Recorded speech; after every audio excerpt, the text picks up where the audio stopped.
당신을 향한 세상의 모든 소음이 잠든 깊은 밤, 혹시 이런 질문을 스스로에게 던져본 적 없으신가요? 한때 나를 세상의 중심처럼 여기던 그 사람의 눈빛이 어째서 지금은 텅 빈 유리창처럼 느껴지는 걸까? 따뜻했던 목소리는 어디로 사라지고 메마른 단어들만이 대화의 파편처럼 떠다니는 걸까? 마치 보이지 않는 벽을 향해 혼자 소리치는 듯한 이 기묘한 고립감은 대체 어디서부터 시작된 것일까요? 이것은 우연이 아닙니다. 당신이 느끼는 그 서늘한 침묵은 사실 매우 정교하게 설계된 하나의 메시지입니다. 상대방은 당신의 가치를 시험하고 있는 것입니다. 당신이 자신의 존엄성을 어디까지 내려놓을 수 있는지 그 차가운 무관심 앞에서 얼마나 더 매달리고 애원할 수 있는지를 지켜보고 있는 것이죠. 그리고 당신이 조급한 마음에 먼저 연락하고 오해를 풀려 애쓰고 더 많은 사랑을 갈구할수록 당신은 그 시험에서 지고 있는 것입니다. 당신 스스로가 나는 당신보다 가치가 낮은 존재임을 온몸으로 증명하고 있는 셈이니까요. 이것은 단순히 연인 관계에만 국한된 이야기가 아닙니다. 직장에서, 친구 사이에서, 심지어 가족 안에서도 우리는 이와 같은 침묵의 폭력을 마주하곤 합니다. 오늘 우리는 이 문제의 본질을 파헤치고 당신이 잃어버렸던 삶의 주도권을 되찾는 5가지 심리적 대응법에 대해 이야기하려 합니다. 이것은 상대를 바꾸기 위한 기술이 아닙니다. 더 이상 타인의 변덕에 당신의 평온이 흔들리지 않도록 스스로를 지키고 바로 세우는 지혜에 관한 이야기입니다. 첫째, 차가운 행동에 더 이상 보상하지 마세요. 모든 것은 아주 미세한 감각의 변화에서 시작됩니다. 상대방이 직접적으로 아무 말 하지 않아도 당신은 본능적으로 느낍니다. 공기 중에 흐르던 따뜻한 에너지가 빠져나가고 메시지의 답장은 짧아지며 말투는 무심해집니다. 마치 당신의 존재가 즐거움이 아닌 처리해야 할 의무처럼 여겨지는 그 순간을 말입니다. 그때부터 당신의 머릿속은 복잡한 분석실이 됩니다. 그의 SNS를 들여다보며 누구와 함께 있는지 확인하고 짧은 문자 하나에 담긴 숨은 의미를 밤새도록 해석하려 했습니다. 그리고 그럴수록 당신의 영혼은 서서히 쪼그라드는 것을 느낍니다. 상대가 한 걸음 멀어질 때마다 당신은 2걸음 다가가며 그 빈자리를 채우려 하기 때문입니다.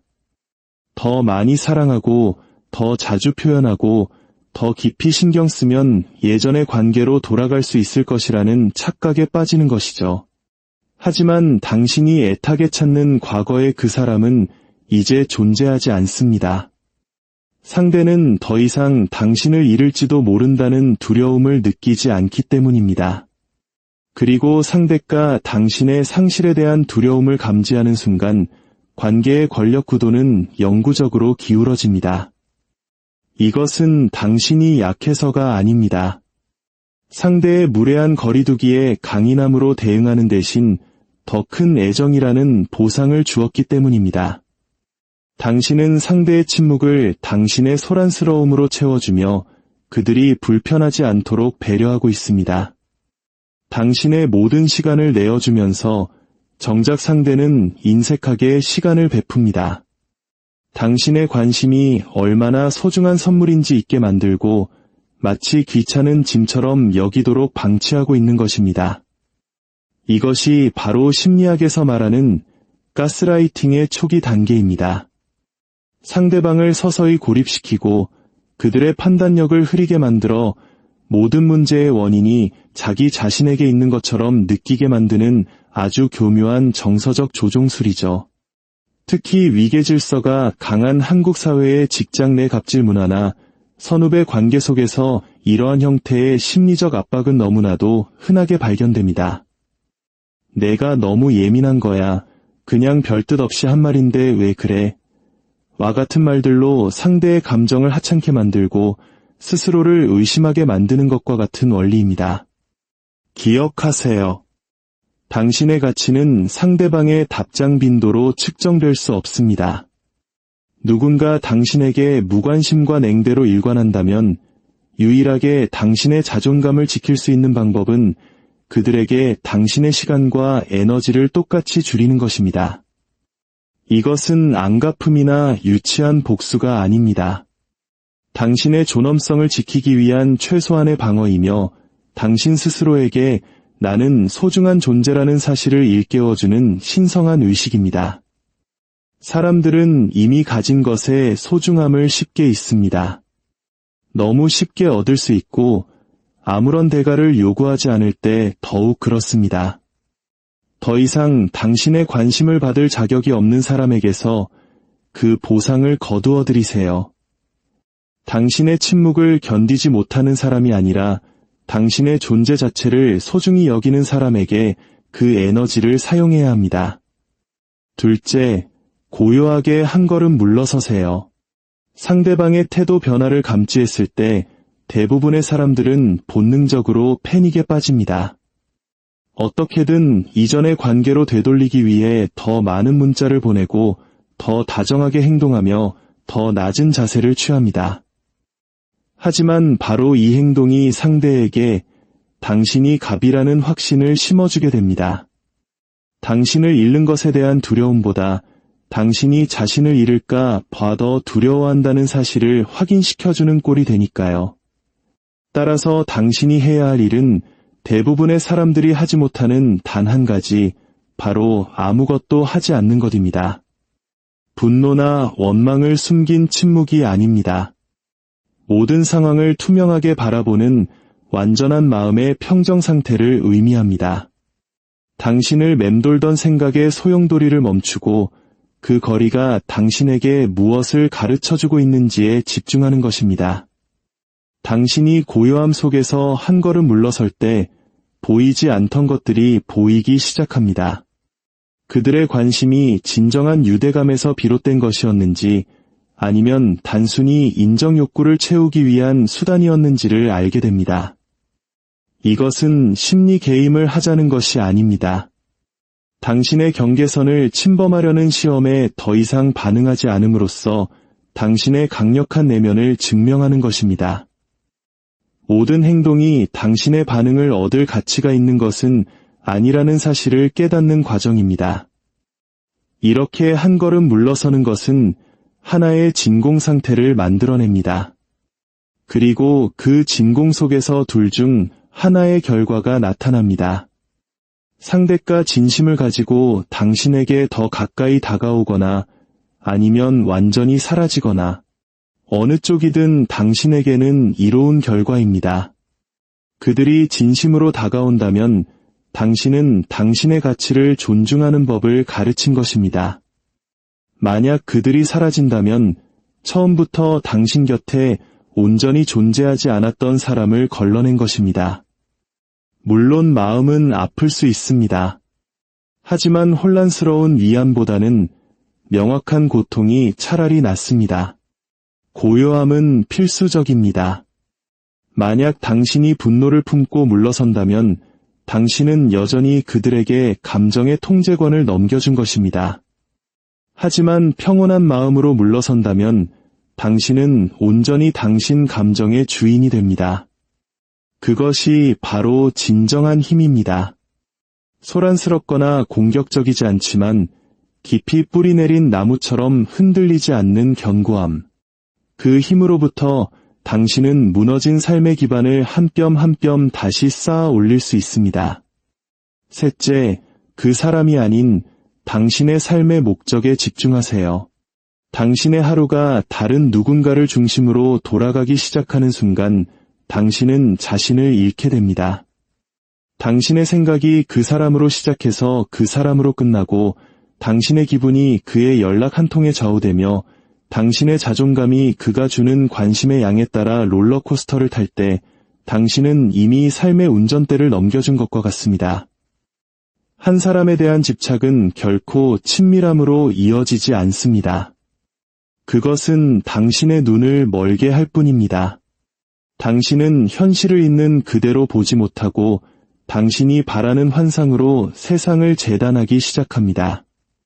그 속에서 당신은 상대의 차가운 행동을 합리화하고 명백한 무시의 패턴을 애써 외면하며 당신의 성장을 잠시 멈춰둡니다. 언젠가는 그가 알아줄 것이라는 헛된 희망을 품고서 말이죠. 바로 이 지점에서 당신은 삶의 방향을 틀어야 합니다. 당신의 목적, 당신의 사명, 당신의 시간과 에너지는 더 이상 다른 사람에게 임대해줄 수 있는 상품이 아님을 선언해야 합니다. 특히 그것을 하찮게 여기는 사람에게는 더욱 그렇습니다. 당신의 시선을 당신의 내면으로 돌리는 순간 모든 것이 변하기 시작합니다.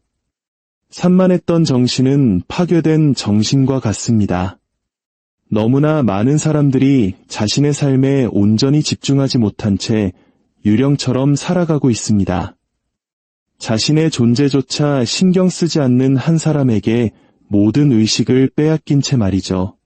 당신이 잠 못 이루며 무엇을 잘못했는지 곱씹는 동안 상대는 아무런 방해 없이 자신의 하루를 살아가고 있다는 이 잔인한 진실을 직시해야 합니다. 이것은 당신을 깨우는 모닝콜입니다. 더 이상 그녀를 쫓거나 애원하거나 되찾으려 애쓰지 말고 당신이 그녀를 만나기 전에 쌓아 올리고 있던 당신의 세계로 돌아가라는 신호입니다. 당신이 미뤄뒀던 꿈, 거르던 운동, 덮어두었던 책을 다시 펼치십시오. 당신의 목표를 냉정할 정도로 솔직하게 다시 적어내려가고 마치 당신의 인생이 달린 것처럼 스스로를 채찍질하십시오. 실제로 당신의 인생이 달려 있으니까요. 이렇게 당신의 목적에 집중할수록 상대의 침묵이 당신에게 미치는 영향력은 점점 줄어듭니다. 자신의 창조적인 삶을 사는데 바쁜 사람은 타인의 무관심에 흔들릴 시간이 없기 때문입니다. 당신의 집중력이 날카로워질수록 당신을 둘러싼 아우라 또한 강해집니다. 이것은 흉내낼 수 없는 자신감입니다. 타인의 인정이 아닌 자신의 가치관에 따라 살고 있다는 확신에서만 비롯되는 힘입니다. 아마 그녀도 그리고 주변의 모든 사람들이 그 변화를 감지할 것입니다. 넷째, 흔들리지 않는 평정심을 유지하세요.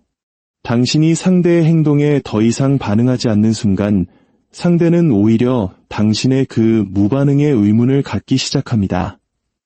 이것은 게임을 하자는 것이 아닙니다. 당신의 마음의 평화가 상대의 변덕보다 더 중요하다는 사실을 당신 스스로가 마침내 깨달았다는 증거입니다. 당신이 상처받는 이유는 그녀가 당신을 무시해서가 아닙니다. 당신이 그녀의 반응을 당신의 자존감을 충족시키기 위한 필수 조건으로 만들었기 때문입니다. 당신의 감정을 다른 사람에게 아웃소싱하는 순간 당신은 통제권을 잃습니다. 평정심을 유지한다는 것은 감정을 느끼지 않는다는 뜻이 아닙니다. 그 감정에 의존하지 않는다는 의미입니다. 타인이 나를 어떻게 보든 어떻게 반응하든 그와 상관없이 나 자신을 어떻게 지켜나갈 것인가에 집중을 되돌리는 것입니다. 누구나 순풍이 불 때는 평온할 수 있습니다. 하지만 무시당하고 버림받고 보이지 않는 존재 취급을 당할 때 중심을 지킬 수 있는 사람은 거의 없습니다. 바로 그 지점에서 당신의 진정한 힘이 시험받습니다. 충동적으로 반응하는 대신 당신의 원칙에 따라 대응하십시오. 모든 무례함에 일일이 대꾸할 필요는 없습니다. 모든 침묵을 억지로 설명하려 들 필요도 없습니다. 때로는 가장 강력한 움직임은 그 모든 감정을 혼자 온전히 느끼고 소화한 뒤 여전히 우아하게 당신의 길을 가는 것입니다. 감정적으로 반응하는 것은 쉽습니다. 누구나 화내고 하소연하고 애원할 수 있습니다. 하지만 절제력은 희소합니다. 그리고 그 희소성 안에서 당신의 가치가 드러나는 것입니다. 진정한 끝맺음은 상대의 사과를 받아야만 오는 것이 아닙니다. 더 이상 그들의 인정이나 사과가 없어도 앞으로 나아갈 수 있을 때, 당신의 평화는 그 누구도 협상할 수 없는 당신의 것이 될 때, 비로소 진정한 자유를 얻게 됩니다. 이제 당신은 기다리지 않고 확인하지 않으며 추측하지 않습니다. 당신은 당신의 삶을 살아갑니다. 그리고 그런 당신의 고요한 에너지는 변덕스러움으로 당신을 통제하던 사람들을 오히려 불안하게 만듭니다. 그들의 침묵이 더 이상 당신의 에너지에 영향을 미치지 못할 때 그들은 힘의 원천을 잃게 되고 당신은 비로소 당신 자신을 온전히 되찾게 되는 것입니다. 다섯째, 아무것도 변하지 않는다면 미련 없이 떠나세요. 머무는 것이 떠나는 것보다 더 큰 상처가 되는 지점이 있습니다. 당신의 가치를 알아주길 기다리는 매 순간이 당신 스스로에게 나는 이 정도의 대우를 받아도 괜찮다고 가르치는 시간이 되는 바로 그 지점입니다. 존중 없는 사랑은 편안함이라는 탈을 쓴 교묘한 조종일 뿐입니다. 만약 상대의 행동 패턴이 지속적으로 무관심하고 산만하며 냉담하다면 당신 앞의 선택지는 더 노력하느냐, 포기하느냐가 아닙니다. 자기 자신을 보호하느냐, 아니면 파괴하느냐의 문제입니다. 떠나는 것은 나약함의 증거가 아닙니다. 마침내 당신의 마음의 평화가 그 사람의 가능성보다 더 중요하다는 것을 믿게 되었다는 강력한 증거입니다. 당신은 너무 오랫동안 스스로를 속여왔습니다. 조금만 더 인내하면, 조금만 더 공간을 주면 그가 예전처럼 돌아올 것이라고. 하지만 현실은 그렇지 않습니다. 그리고 설령 돌아온다 하더라도 그는 당신의 무례함을 용납했던 과거의 당신에게 돌아오는 것뿐입니다. 당신이 머무를수록 당신은 스스로를 배신하게 됩니다. 타인에게 받는 배신도 고통스럽지만 자기 자신을 배신하는 것은 영혼을 파괴합니다. 당신의 경계선을 무시하면서까지 누군가를 곁에 두려 할 때 당신은 당신의 기준이 얼마든지 협상 가능하다는 것을 스스로에게 가르칩니다. 그리고 한번 자신의 기준에 대한 존중을 잃으면 다른 모든 것이 무너져 내립니다. 집중력, 절제력, 열정, 그리고 기쁨까지도요. 만약 당신이 신호를 기다리고 있다면 바로 지금이 그 신호입니다. 제가 말해서가 아닙니다. 당신 스스로가 이미 수백 번 되뇌었던 생각이기 때문입니다. 의미 없는 문자를 다시 읽을 때마다, 오지 않는 전화를 기다릴 때마다, 갈등을 피하기 위해 당신의 필요를 애써 축소시킬 때마다 당신은 이미 알고 있었습니다. 당신은 미친 것이 아닙니다. 과한 것을 바라는 것도 아닙니다. 당신은 그저 존중받기를 원했을 뿐입니다. 그것이 이루어지지 않는 곳에 머무는 것은 충성심이 아니라 자기 배신입니다. 떠나는 것은 포기가 아니라 마침내 당신 자신을 선택하는 것입니다. 당신이 마침내 당신 자신을 선택했을 때 모든 것이 변하기 시작합니다. 세상이 변해서가 아니라 당신이 변했기 때문입니다. 당신은 이제 위험 신호를 도전 과제가 아닌 멈춤 신호로 인식하기 시작합니다. 에너지와 감정은 거짓말을 하지 않는다는 것을 깨닫고 당신의 힘을 되찾기 위해 더 이상 누구의 허락도 필요하지 않다는 것을 알게 됩니다. 만약 오늘 이야기가 당신의 마음에 작은 파동을 일으켰다면 이 지혜를 주변의 소중한 사람들과도 나눠주세요. 이 채널의 이야기가 더 널리 퍼져 보이지 않는 감정의 감옥에서 고통받는 이들에게 등불이 될 수 있도록 당신의 공유와 구독으로 함께 해주세요.